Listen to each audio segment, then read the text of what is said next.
this is the ukwa. This is what it looks like, freshly falling from the tree. So here we go. After some weeks, 3 weeks plus, this is the condition of the breadfruit ukwa in my language, Igbo language. It's called ukwa. So there has been some chemical reactions. Water and air has touched the ukwa. So that flesh that was hard, that held the seeds to it, has finally rotten. It has become very soft with some maggots in it, you know.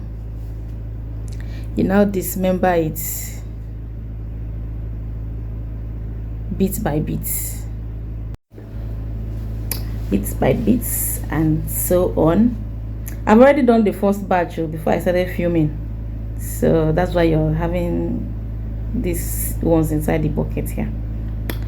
You continue that way. It's smelling, but not awfully. Yeah, you have to have heart to do this type of thing. No, you have to have heart to do it with all the maggots in it.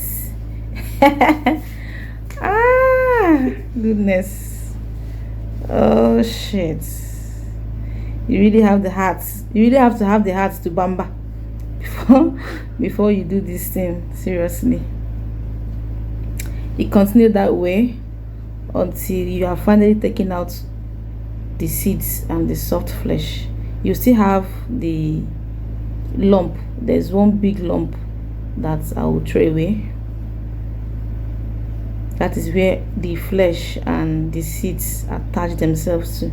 So as the flesh rottens, that one too would have rotten if I had allowed the ukwa to stay longer outside. But there's no point to that, because the way it is, I can take out all the seeds. I already have enough maggots. So the more you leave it, the more it rottens, the more you have maggots, and then the head inside, that's this big lump, will rotten too. But I have no need for it, because the more that one too rottens, the more dirt that I will need to wash out. So that's that. Finally, it's done. And now throw away this one. It's useless. All the seeds have gone. Collected them into my baskets. Just making sure and checking I've gotten all of it. All of it. Okay.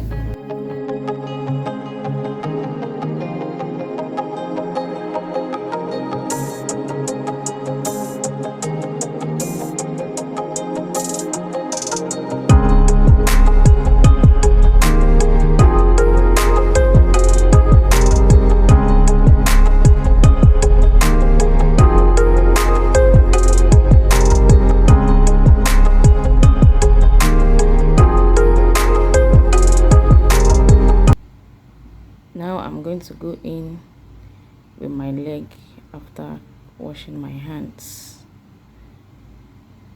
Alright, I have to wash my hands from the slimy ukwa that I touched. I go in with my leg and wash.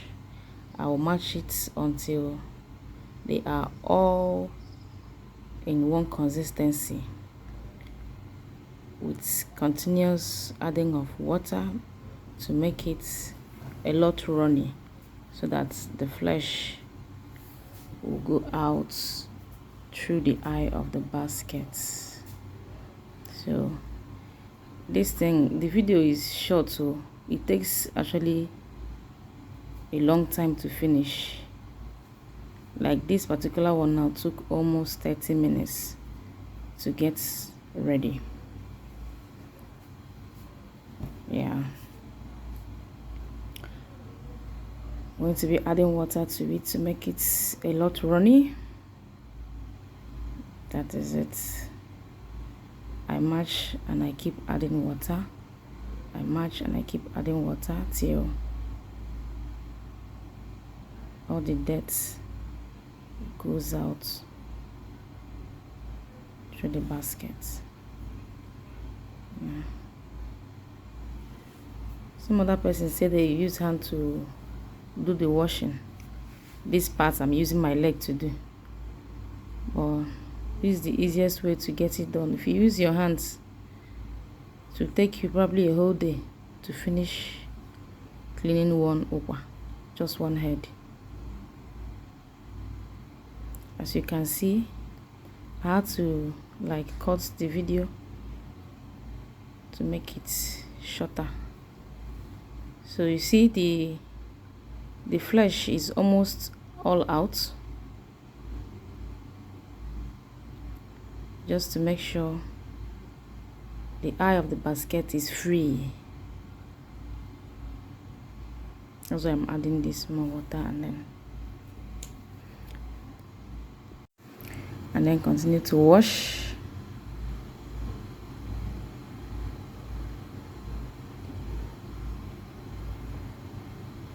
Yes,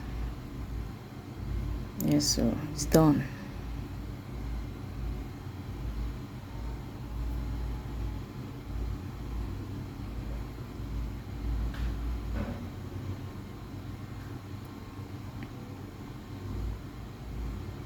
It's done now. So I'm now going to sieve out the chaff. I'm going to add water, add a lot of water to allow the chaff go up so that I sieve them out, and then I'll have my ukwa ready.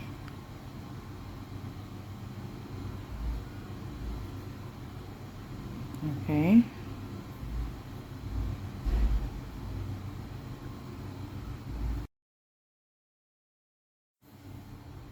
Sieving it out.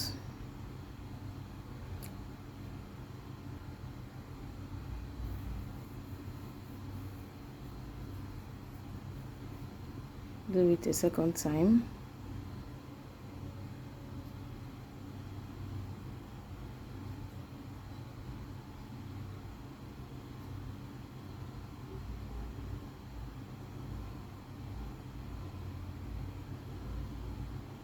Don't mind the background woo sound though.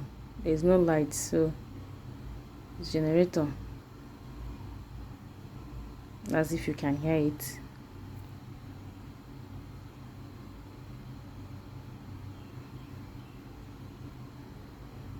And that is it. Finally, ukwa is ready. Yes. It's time to dehull the ukwa and get it ready to be cooked. So first of all, you boil the ukwa.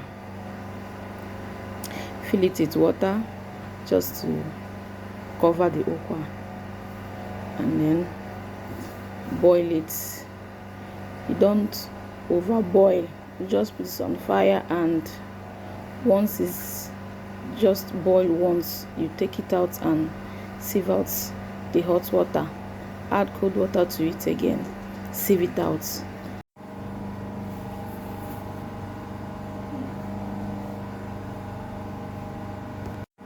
And then run it loosely through a grinding machine, not blender, manual grinding machine. Loosely run it through and it will come out like this. You select. This is one of the reasons ukwa is usually expensive. It has a lot of processes to getting it out.